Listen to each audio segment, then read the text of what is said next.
أعوذ بالله من الشيطان الرجيم بسم الله الرحمن الرحيم الحمد لله رب العالمين والصلاة والسلام على أشرف الأنبياء وسيد المرسلين وحبيب إله العالمين أبي القاسم محمد اللهم صل على محمد وعلى أهل بيته الطيبين الطاهرين المعصومين المكرمين الغرر الميامين سيما بقية الله في الأراضين وحجته على الخلائق أجمعين سيدنا وإمام زماننا وصاحب نعمتنا وولي أمرنا مهدي هذه الأمة وطاووس أهل الجنة الحجة بن الحسن العسكري فداه أرواح العالمين. اللهم كن لوليك الحجة بن الحسن صلواتك عليه وعلى آبائه في هذه الساعة وفي كل ساعة وليا وحافظا وقائدا وناصرا ودليلا وعينا حتى تسكنه أرضك طوعا وتمتعه فيها طويلا. اللهم وهب لنا رأفته ورحمته وعونه ودعاءه وخيره ورضاه ما ننال به سعة من رحمتك وفوزا عندك يا كريم برحمتك يا أرحم الراحمين. My dear brothers and sisters, Assalamu alaikum wa rahmatullahi wa barakatuh.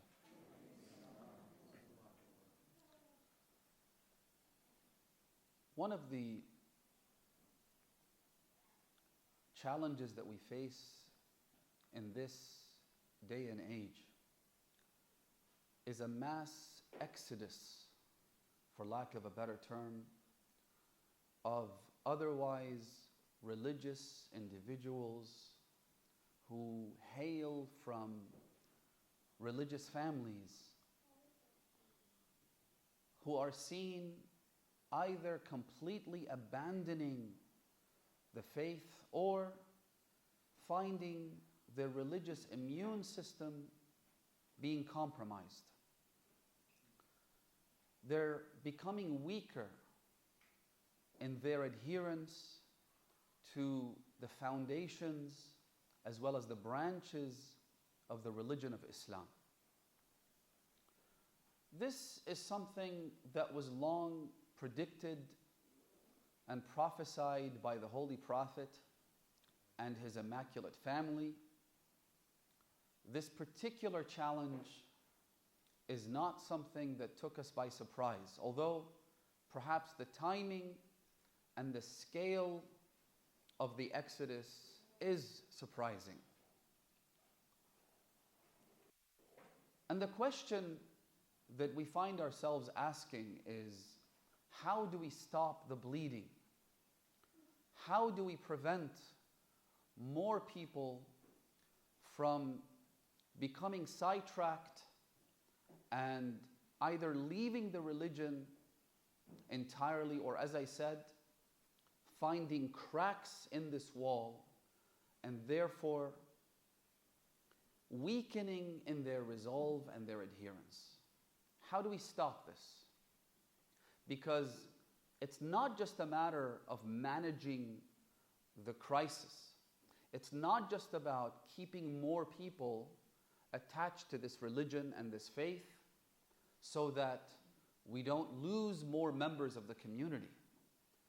The even bigger danger is that just as we see people fall off this tree, so to speak, it is possible, if not probable, at least it's possible that I or people close to me will also fall victim. A common example that I'd like to use is when you see people being infected by a particular virus in a pandemic, when you find your neighbors being infected, it is likely that I or someone close to me will also be victim to that infection. Because just like a virus, disbelief spreads rapidly. And when it starts to spread, it is often too late when I see my neighbors and my family members, my parents or my children falling sick. It's too late for me to take preemptive measures, precautionary measures. Those measures would have to be taken long before the virus reaches my vicinity. And so when we find members of this community, people who, as I said, hail from families that were traditionally religious and conservative, people whose faith was unshakable 2 generations ago, when I find members of those families or those communities leaving Islam, or while they officially may not declare that I'm an apostate, but you find them drifting away, I have to fear for my own spiritual safety. And of course, those that I'm responsible for, my family, my children. So what do we do? Are there instructions that have been left by the Holy Prophet and the Imams just as they predicted this exodus? Did they leave us instructions that we could apply in order to protect ourselves and to protect our loved ones? The answer, of course, is absolutely. That's part of the mandate of a prophet and someone who's inspired by God to be a divinely appointed leader. Part of what they do is to invite others to the faith. And also part of what they do is to protect those who are within the fold of this religion. So of course they provided us with instructions. Well, what are they? I want to focus on one measure that we must all take, which has to do with the very foundation of our faith. It sits at the bedrock. Without it, the entire structure, the entire religion that we adhere to, that we subscribe to, is on shaky grounds. And at the most critical moment, it's possible that everything comes crumbling down. The Prophet and the Imams, alayhimus salatu wassalam, have told us, for instance, that you need to, as an individual, and we spoke a little bit about this last night, we need to strengthen our knowledge base. Imam al-Sadiq alayhi salam would instruct everyone, the young, the old, men, women, irrespective of their occupations, their line of work, not addressing specifically scholars, but everyone, the general public or the so-called lay people, بِالتَّفَقُّهِ بِالدِّينِ. The Imam would say you have to become faqih. Now, faqih in these particular traditions doesn't necessarily denote a level of expertise in Islam, at the level of a jurist, for instance, but tafaqquh is to at least have enough sufficient knowledge of the faith so that it becomes unshakable. So that every random misconception doesn't blow me with the wind. So that next time I watch a video on YouTube, or I see a tweet, or I see an online post that contains a meme or a cartoon that perhaps ridicules the Prophet or the existence of Allah subhanahu wa ta'ala, I don't begin to shake. Because my faith is grounded in a strong foundation. And so it would take a lot more than this, a lot more than a meme, a lot more than a post to shake me and to push me into questioning my faith in a manner that is not conducive to my spiritual growth. So number one, to seek tafaqquh, to seek knowledge. I've said this before 1,000 times and I'll say it again. Do not be content with listening to a lecture every once in a while. Don't make religious lectures and sermons the primary means of your religious education. Unfortunately, many of us are too lazy in this day and age that we perceive a lecture to be the maximum amount of effort that I'm going to put in order to educate myself. A lecture is not enough. 1 or 2 books are not enough. It's a continuous process. In other words, it's a lifelong commitment to learn. and to perfect my understanding of the faith, to address the cracks in the wall. When you have a dam, even the tiniest crack is a prophet of doom and gloom. A tiny crack could spell disaster for an entire town that happens to be in the close vicinity of this dam. When we find those cracks, they have to be filled immediately, instantaneously. I have to seek knowledge to address it. But at the same time, I'm not just playing whack-a-mole. Have you ever played whack-a-mole? This game where they have in many theme parks and whatnot, state fairs. I'm not sure if you have them here, where there's like a board that's filled with like 10 holes, and there is a doll or some kind of a figure that sticks its head out, and you have to whack it, right? And the winner is the one who's able to whack the head of this figure as more than others. And so what happens is that it sticks its head out, and then immediately it goes back inside, and then it sticks the head from another hole.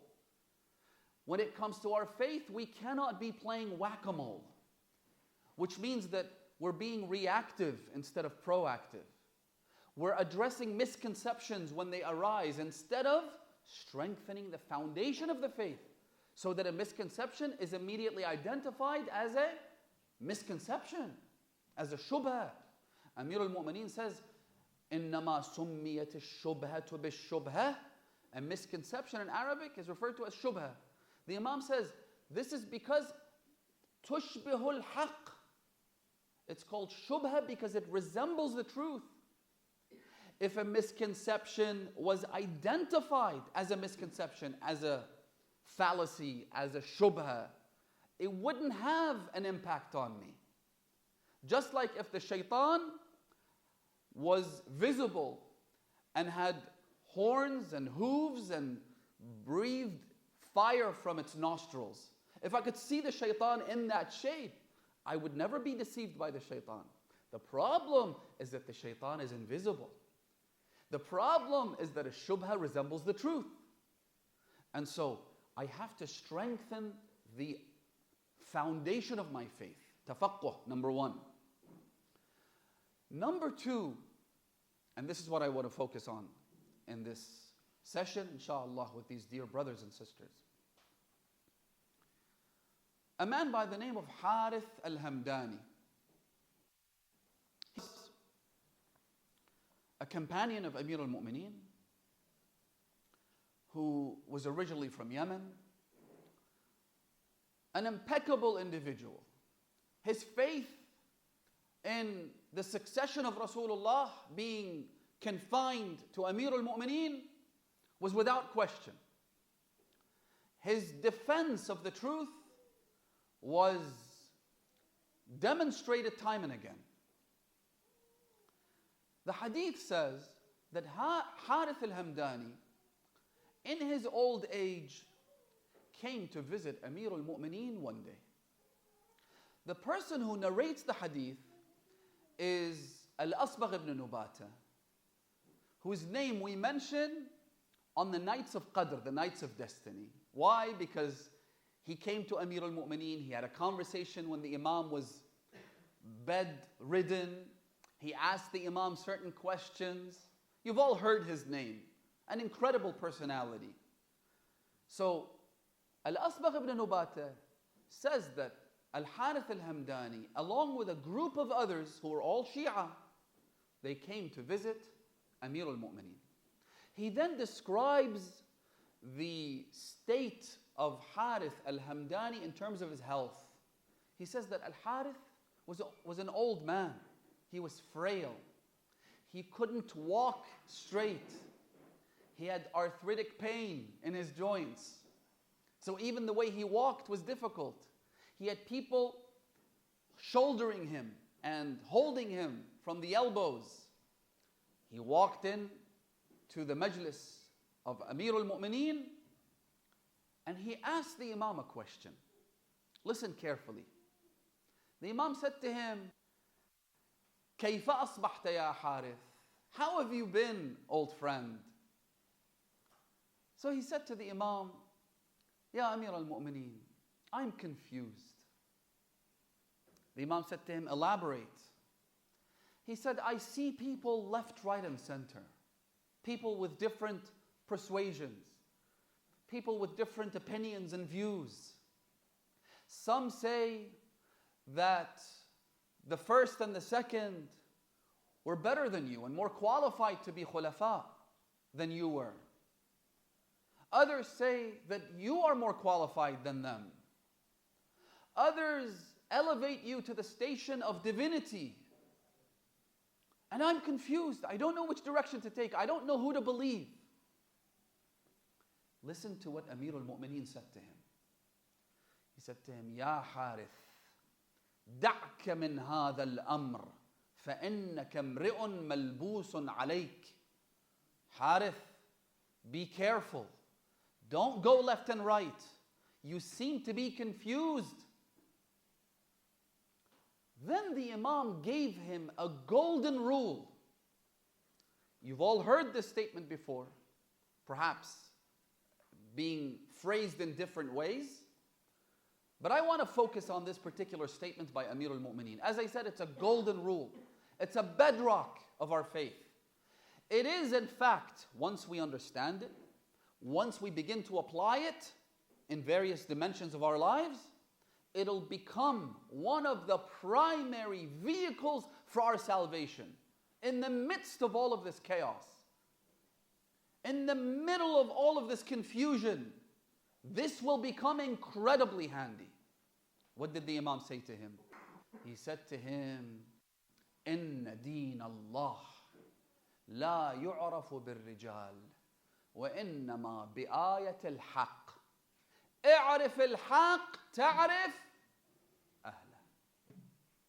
He said to him, Ya Harith, the religion of God, verily, إن حرف تأكيد. This is to emphasize something. The Imam said to him, verily, the religion of God is not identified through, the Imam uses the term rijal. We'll get to what rijal means, but the apparent meaning of the term is what? Men. The Imam said the religion of Allah is not identified through men. وَإِنَّمَا بِآيَةِ الْحَقِّ. إِنَّمَا is another harf ta'keed, but the difference is that it yufidul hasr. Linguists say that when you use the word innama before a statement, it means that this is it and nothing else. In other words, Amir al-Mu'mineen is denoting exclusivity. He says that the religion of Allah cannot be identified through men, وَإِنَّمَا, rather exclusively through the sign of the truth. صلوا على محمد وآل محمد.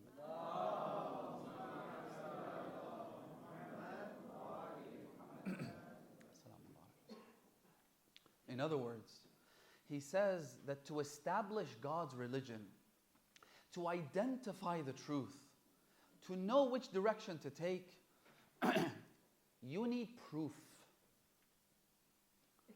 You shouldn't follow other people. Rather, you have to have an evidential approach. You need a proof for every single thing that is ascribed to religion. This broad term that we call religion, faith, anything that falls under it has to have proof, definitive proof. بل بآية الحق. Then the Imam says, اعرف الحق تعرف أهله. Once you identify the truth, once you have the proof to reach the truth, you will then know who belongs to the truth and who's opposed to the truth. In other words, you'll know who's right and who's wrong. Now, what does this actually mean in practical terms? Again, we've heard Amir al-Mu'mineen say a similar thing to another man who came to Amir al-Mu'mineen. I believe it was in the battle of Jamal, or perhaps in the battle of Siffin. Regardless, he said to the Imam, I'm going to come with you you've called us to go and fight this enemy of yours. And you've invited us to this way using Quranic proofs. You've invited us using scriptural references from Rasulullah, using your authority as the Imam appointed by Allah subhanahu wa ta'ala. I've heard all that. And I appreciate all that. But I still don't know who's right and who's wrong. Because I look at this, and on the one hand, I see companions of Rasulullah. I see family members of the Holy Prophet. I see the wife of the Prophet. And so, yes, you're a great person. Yes, you were close to the Prophet. But how do I know who's right and wrong?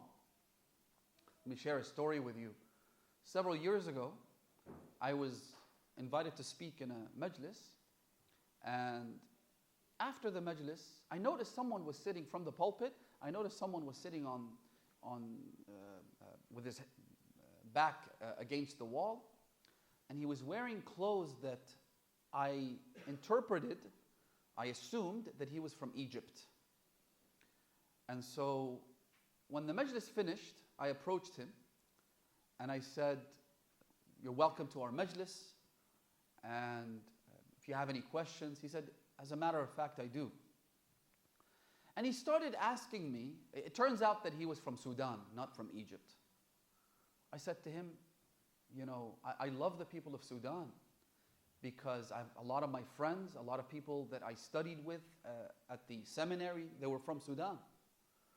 And the reason I love the people of Sudan is because they truly, genuinely love the Ahlul Bayt. But they have a problem. They have a deficiency. They love the Ahlul Bayt, but they don't disassociate from the enemies of the Ahlul Bayt. And so we got into this discussion, very friendly, but open and frank. About an hour afterwards, I realized that he was beating around the bush. He was asking me about why we combine our prayers and why we do the wudu this way and why we go the hajj that way. I said to him, "Brother, you're wasting your time, you're wasting my time. Let me ask you one question. Imagine you open your eyes and it turns out that your whole life was just a dream, and that the reality is that you are now in the middle of the battlefield. On the one hand, you have Ali ibn Abi Talib and his army. On the other hand, you have the wife of the Prophet, and it's the battle of Jamal. Pick a side, go." As soon as I said that to him, he lowered his head and he sat quietly for what felt like an eternity, but it was probably like 3 or 4 minutes. Then he raised his head back up again and he said to him, "Wallahi sa'ba. That's a tough one." I said, "I know. That's why I picked Jamal. Because had I picked Siffin, it would have been an easy choice." He said, "Of course, Ali ibn Abi Talib, no question about it." I said, "Yeah, but this is Jamal we're talking about. Pick a side. And you can't tell me this is hypothetical. I said, no. Imagine, because on the day of judgment, you'll be asked about this. Man ahabba amala qawmin hushira ma'ahum. The Holy Prophet says. You have to decide who was right and who was wrong.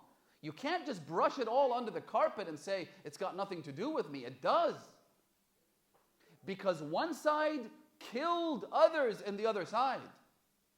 There was murder, there was bloodshed. You can't just say this was some kind of domestic dispute. Pick a side. Then he said to me, "You know what? I would choose none other than Ali ibn Abi Talib." I said, "Why?" He said, لِقَوْلِ رَسُولِ اللَّهِ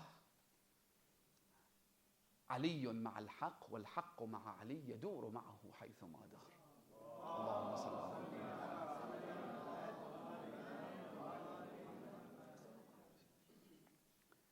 You see what's happened here?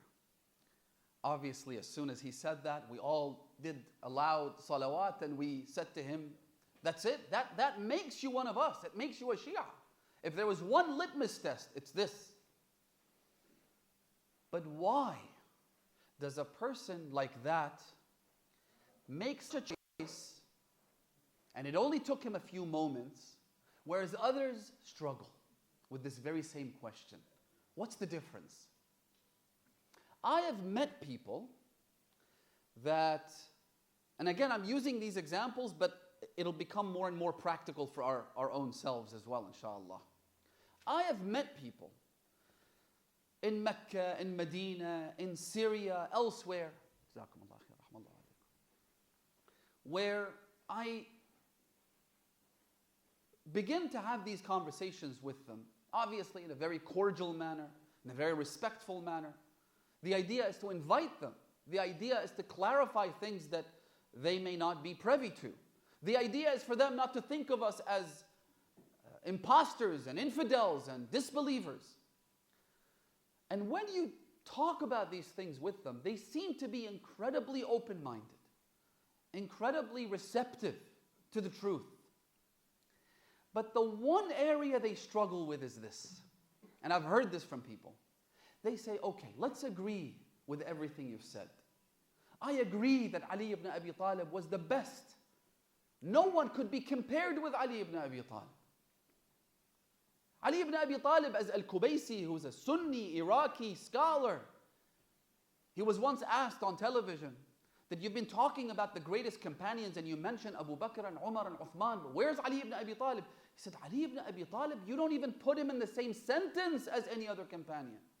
Ali ibn Abi Talib was a member of the Ahlul Bayt. No one can be compared with the Ahlul Bayt. What are you talking about?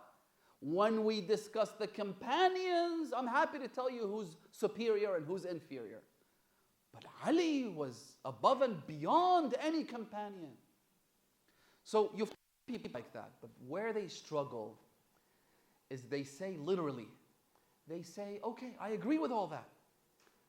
Ibn Abi al-Hadid al-Mu'tazili, the author of the famous commentary on Nahj al-Balagha, he says in his introduction, he says, الحمد لله الذي قدم المفضول على الفاضل لحكمة اقتضاها علمه, or something along those lines. Praise be to Allah who put the inferior ahead of the superior. In other words, he put Abu Bakr ahead of Ali ibn Abi Talib. Why would Allah do this? I'm sure there's wisdom behind it, he says. He knows it doesn't add up. He knows it makes no sense. That if you're going to put someone in a position of leadership, that person has to be better than everybody else. Otherwise, what kind of a leader are you if there is someone in your flock, someone in your congregation, someone who's behind you who's better than you? Makes no sense. It's illogical. It's irrational. But the argument they always struggle with is this. They say, it's impossible that all of the companions of Rasulullah would make the mistake of following someone who is lesser and inferior to Ali ibn Abi Talib. It's impossible for you to tell me that the entire nation of the Holy Prophet right after his death, the people of Medina, they would make a mistake when they pledge their allegiance to Abu Bakr. So be it. It means they knew something that we didn't. It means that they could never make a mistake collectively.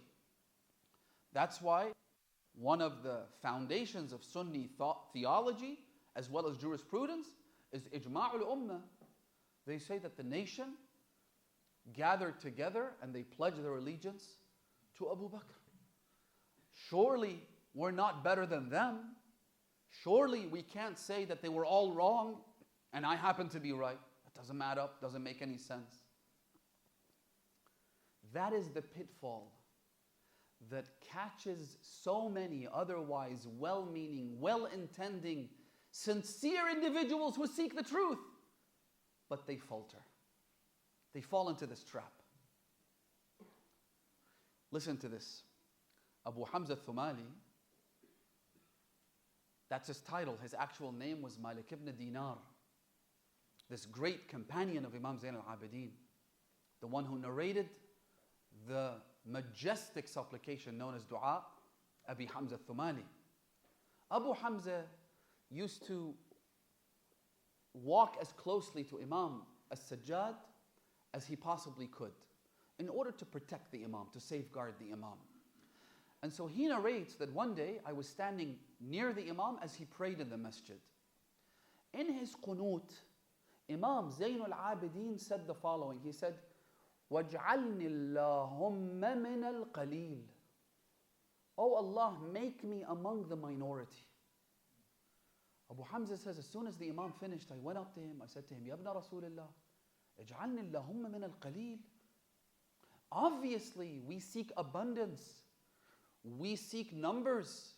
We don't want to be among the minority. We want to be the majority. We want to be strong. Isn't that the case? Why would you say, make me among the minority? The Imam said to him, Ya Aba Hamza, لم أقرأ قوله تعالى وقليل من عبادي الشكور. Allah says in the Holy Quran, only a few of my servants are thankful and grateful. Qaleel. In other words, to have abundance is good. But is quantity a measure of truth? Is quantity an indication of what's right? The answer is absolutely not. An emphatic no. Multiple verses in the Quran refer to the fact that the majority are often wrong. The minority are often right. Not always, but that is often the case. And so, one of the meanings of the statement of Amir al-Mu'mineen to Harith al-Hamdani, إِنَّ دِينَ اللَّهِ لَا يُعْرَفُ بِالْعُقُولِ, or his statement to the man who accompanied him to the battle, the Imam said the same thing. That you cannot measure the truth by men. Men isn't a reference to the masculine humans. This is a reference to quantity. It's a reference to the masses. In English we say the masses, right? The bulk of the people. إِنَّ دِينَ اللَّهِ لَا يُعْرَفُ بِالْمَاسِز. You cannot establish and identify the religion of Allah subhanahu wa ta'ala by how popular it is, by how many followers it has. Because one of the things that social media capitalizes on is what? Is the number of followers.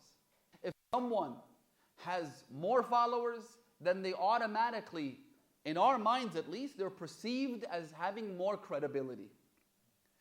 They're perceived as being more knowledgeable, more worthy of respect. If someone has 1 million followers and another person has 2,000 followers, and you were to pick one of them to follow, who would you pick? Obviously, we would gravitate and lean towards the one with 1 million followers. Why? Because we think that this person must have something that has attracted 1 million people.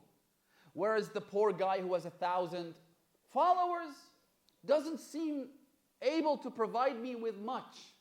Otherwise, he'd have a lot more followers.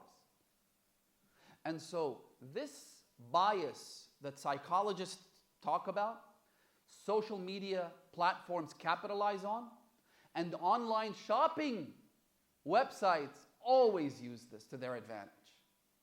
That's why you always find yourself clicking on a button that shows the most popular products, the best sellers.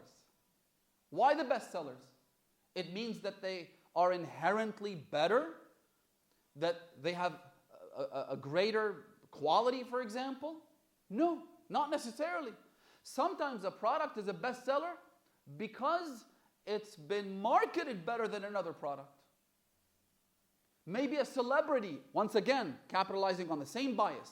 A celebrity promotes it, and so a lot of people buy it, it becomes a bestseller, and I buy it because it's a bestseller, not because it's inherently superior in terms of its quality or usefulness or utility.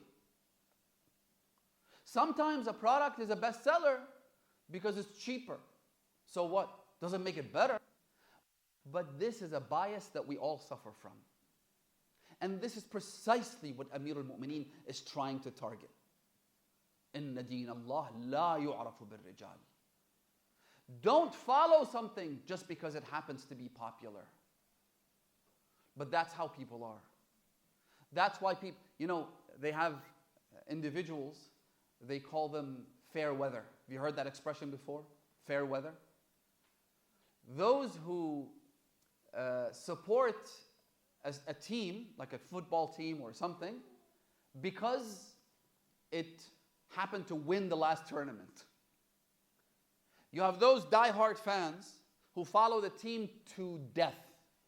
And I know people, somebody actually once told me, he said, when I die and I'm about to be buried, I want khak, the soil of the holy city of Karbala, and the soil of the Liverpool Stadium to be buried with me. Na'udhu billah. Na'udhu billah. He's a good friend of mine, maybe he's watching this. But this tells you, you have these die-hard, crazy followers who will follow the team no matter what. Again, they fall into the same trap. Then you have people who follow a team because it just won the tournament, because they won the cup.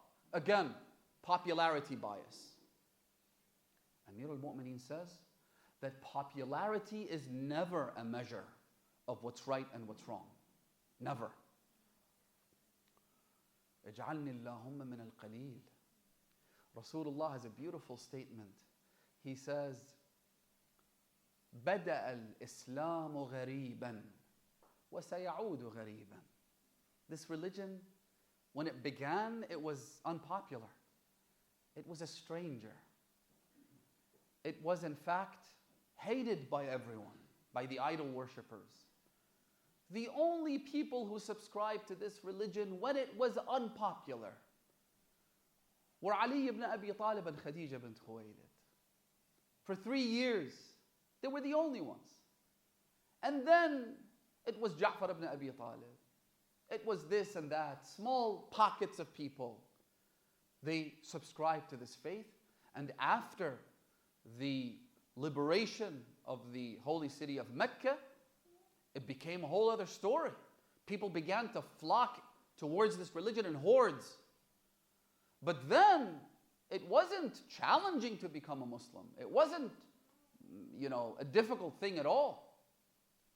Let me give you an example. People who go to Ziyaratul Arba'een. Why do you go to the ziyarah? Because 26 million people participated in the last ziyarah?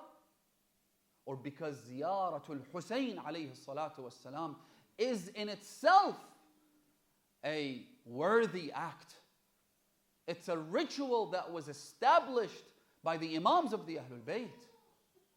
In other words, I have to have enough faith and should be grounded in the foundations and principles of my religion in such a manner that I would follow it even at times of unpopularity. Even if Ziyarat al-Arba'een, God forbid, went back to the days when ulama would take these back alleyways through the forests and leaving markers on the palm trees to find their way in fear, in terror of being arrested by the regime in Iraq and being thrown into prison or even executed for their ziyarah. If the ziyarah went back to those days, God forbid, we should still want to go. I'm not going because it's popular. The Holy Prophet one day calls Ammar. Ammar ibn Yasir, Salamullahi alayh. The Imam said to him, Ammar, come to me. Sit right here, I want to talk to you. He sat down. He said to him, Ya Ammar, إذا رأيت الناس تسلك واديا ورأيت علي بن أبي طالب يسلك واديا آخر فاسلك الوادي الذي سلكه علي بن أبي طالب ودع الناس جميعا.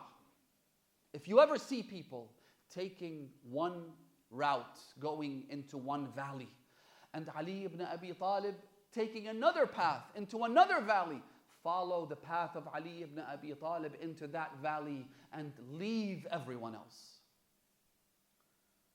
لا تستوحشوا طريق الحق أو طريق الهداية لقلة أهله. The hadith says. تستوحش in Arabic, most people associate wahsha with fear. The hadith isn't saying don't be afraid.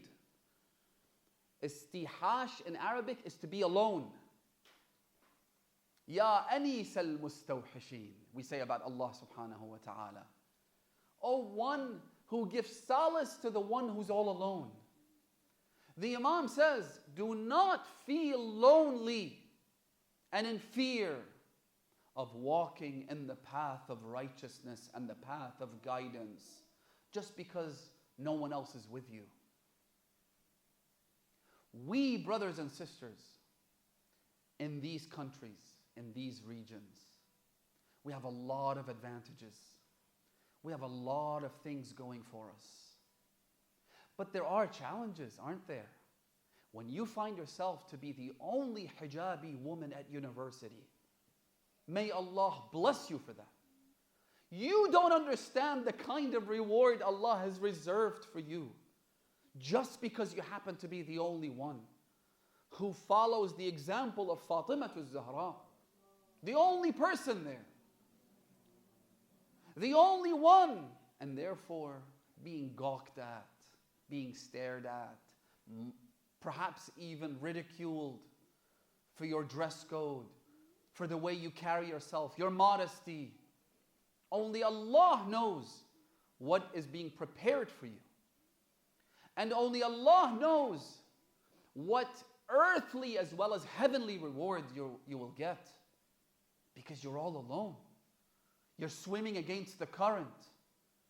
You're going against the norms. If you did this same thing in Najaf and Karbala and Qom, there'd be nothing special about it. Over there, in fact, you would stand out like a sore thumb if you didn't wear the hijab. Right? And so a lot of people might wear the hijab just because it happens to be the norm. It happens to be the popular thing to do over there. They don't do it because they believe in hijab. But when you wear it here, on the streets, and on university campuses, and in shopping malls, and at work, and whatever, when you do it because you believe this is the right thing to do. May Allah bless you. Which is why Imam Sadiq alayhi salam says that the one who's a believer in a non-Muslim environment, in an environment that doesn't encourage you to be a believer, the difference between that and someone who's a believer in a Muslim environment is the difference between sadaqatul sir wa sadaqatul alan. When you give charity in public and have people cheering and clapping for you, you get thawab, sure. فَنِعِمَّا هِيَ, the Quran says. But when you give charity in secret, your reward is amplified. It's multiplied. Because you don't get all the cheering, all the clapping, all the recognition, the name, all that thing. And so to be a believer in this day and age, number one, and in these countries, number two, is something that truly brings delight to the heart of the Imam of our time. The same thing applies to the brothers. Any member of this fraternity known as the followers of the Ahlul Bayt, by upholding their religious values, by doing what's right, because they know it to be right, Allah subhanahu wa ta'ala will most definitely reward you for that. He will open up ways and avenues and doors for you that you couldn't even imagine. Down the line, 20 years, 30 years from now, you'll recognize what Allah subhanahu wa ta'ala prepared for you.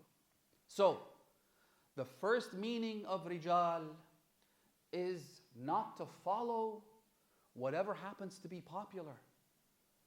Could all of the companions be wrong when they pledged their allegiance to the wrong leader? Yes. Yes, they could.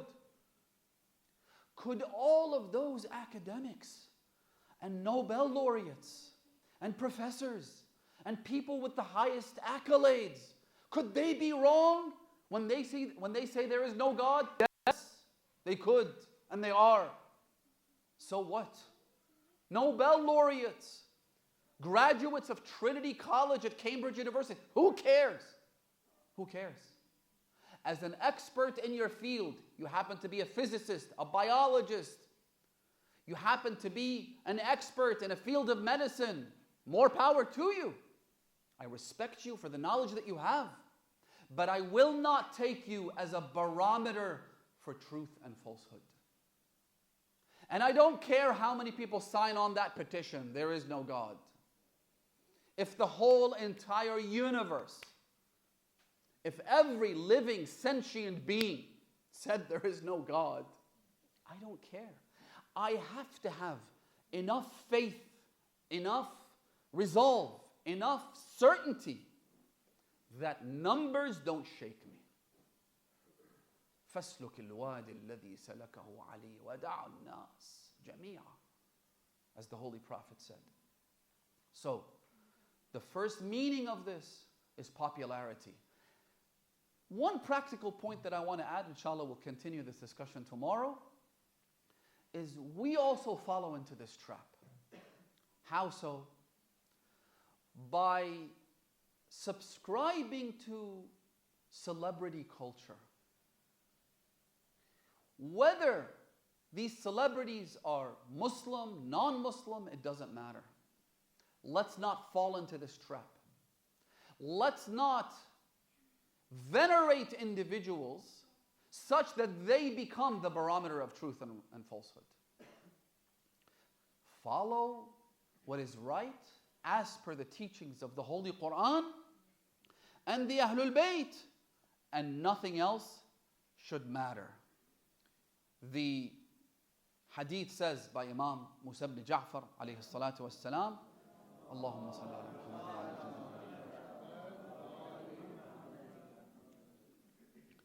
He mentions a verse from the Holy Quran which refers to this point.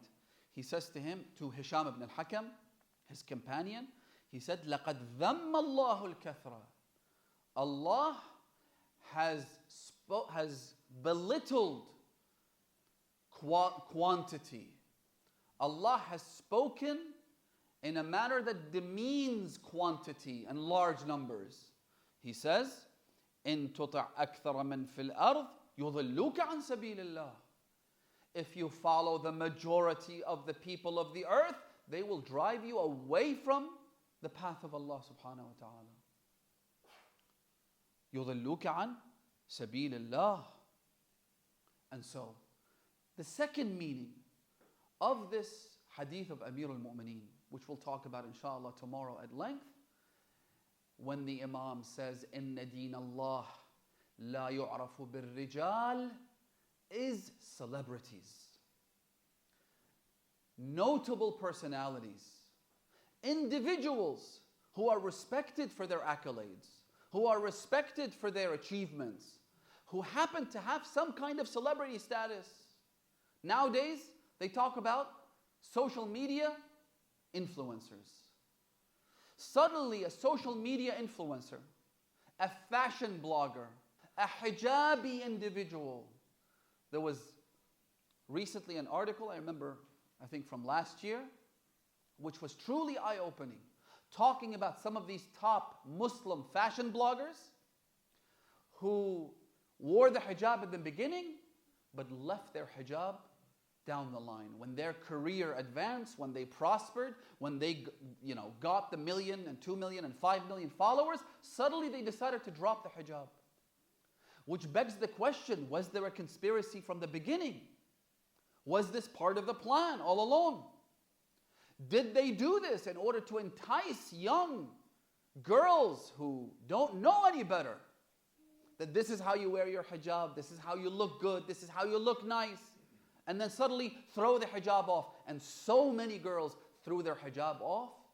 They took their hijab off because they have been so enamored by these individuals, so enchanted by their personality, so deceived by rijal, by these celebrities, that now because my idol, that's the whole problem, isn't it?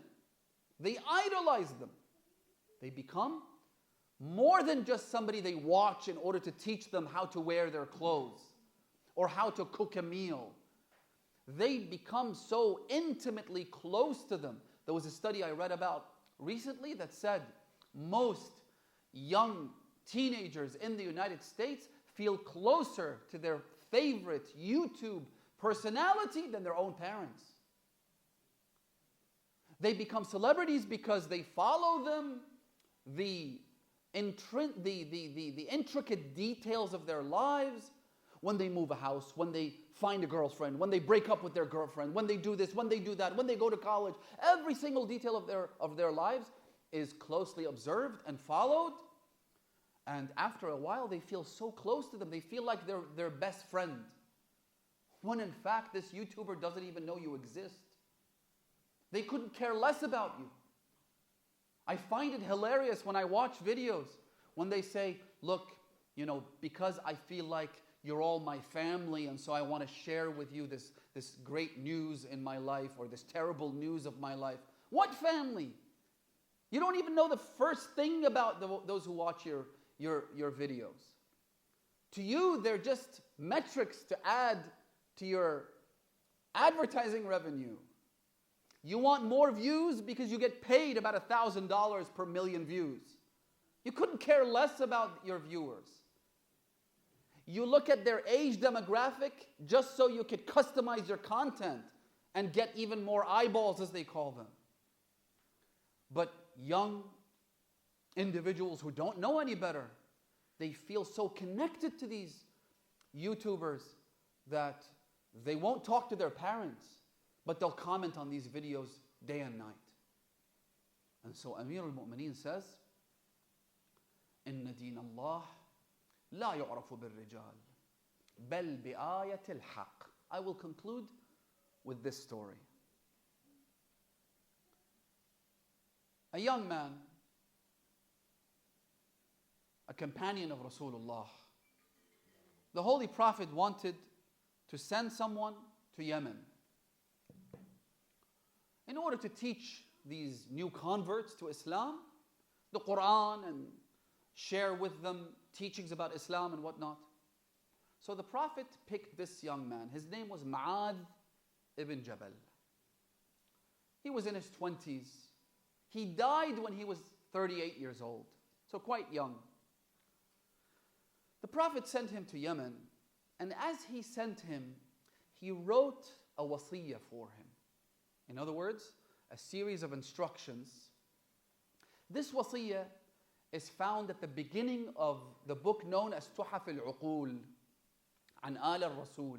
A beautiful book, by the way. If you're looking for an English work that encompasses the moral teachings of the Ahlul Bayt alayhim salam, pick up Tuhaf al-Uqul.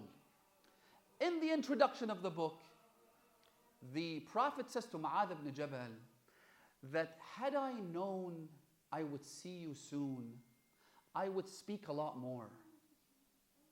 I would speak less. But because I don't think I will ever see you again, I want to leave you my instructions. Now, Mu'adh ibn Jabal didn't hit him. Why would the Prophet say, I'll never see you again? And is the Prophet telling him he's to die? Is Mu'adh going to die? Is the Prophet going to die? I mean, those are questions that he should have been asking. Or is there something more to it when the Prophet says, you will never see me again? Does he mean that I'm going to veer off from the path of Rasulullah? Because Al-Bukhari mentions that on the Day of Judgment, some of my companions will come to the pond of Kawthar and they will be pushed away. I will say, oh Allah, ashabi, ashabi. Allah will say to me, إِنَّكَ لَا تَدْرِي مَا أَحْدَثُوا بَعْدَكَ. You don't know what they did after you left. But the Prophet says to him that because I will never see you again, I am leaving you these instructions. The first one is this. He says, oh Mu'adh, when you die, you better make sure you die believing in whatever you're believing in now. In other words, hold on to your faith. Mu'adh goes, comes back to Medina. Rasulullah has passed from this world. It is the time, the early days after the death of the Holy Prophet. Mu'adh gave his allegiance to Abu Bakr. Fatemiyah al-Zahra would go door to door each night for 40 nights بأبي هي وأمي with Amir al-Mu'mineen and Imam al-Hassan wal-Hussein. They would go door to door. One of the doors they went to was the house of Mu'adh ibn Jabal. Fatimah al-Zahra said to him, Ya Ma'adh, do you see this man? Do you know who this man is? He said, of course, this is Ali ibn Abi Talib. She said, do you see these two boys? Who are they? He said, Al-Hasan wal-Husayn Sayyida Shabab Ahl al-Jannah. She said, as for me, man arafani faqad arafani wa man lam ya'rifni. Fatima bint Muhammad. I am Fatima, the daughter of your prophet. Do you not recognize me? He said, of course I recognize you. What can I do for you? She said to him, you know, if you join us, if you profess the succession of Amir al-Mu'mineen Ali ibn Abi Talib, you know Rasulullah appointed him. If you join us, maybe members of your tribe will also join us. We'll become stronger. We can defend the succession and the khilafah of Amir al-Mu'mineen. He said, Ya bint Rasulullah, I've already given my allegiance. Plus, look at all the people of Medina, the majority. In fact, there was consensus. Everyone pledged their allegiance. He fell into this very trap. There's not much else I can do. I do apologize. You have my support, you have my love, but I can't do that. Fatima al-Zahra turned away. Perhaps in tears, she went back. His son walked in on him as he was going back to his house. He went in. He said to him, Father, was that Ali ibn Abi Talib I just saw in the dead of night? Was that Fatima al-Zahra, Sayyidatu Nisa al-Alameen? Were those Al-Hasan and Hussein? He said, yes. He said, did they come and speak to you? He said, yes. He said, what did they tell you? What did you tell them? So he told him the story. He said, Fatima said this, and I responded by apologizing. His son said to him, I will never live under a roof that has you under it too. You are not my father anymore. He left him in the dead of night. Allahu Akbar. Fatima al-Zahra was left all alone because people chased popularity and abandoned Ali ibn Abi Talib. And numbers make a difference. The stronger the other camp got, the lonelier Amir al-Mu'mineen became. The lonelier Fatima al-Zahra became. To the extent that when Fatima was crushed between the wall and the door, she had no one to call for. And so all she said was this, أبتاه يا رسول الله أهكذا يفعل بحبيبتك.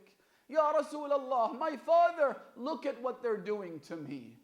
They just crushed me between the wall and the door. They just killed my infant Al-Muhsin. لا حول ولا قوة إلا بالله. إنا لله وإنا إليه راجعون.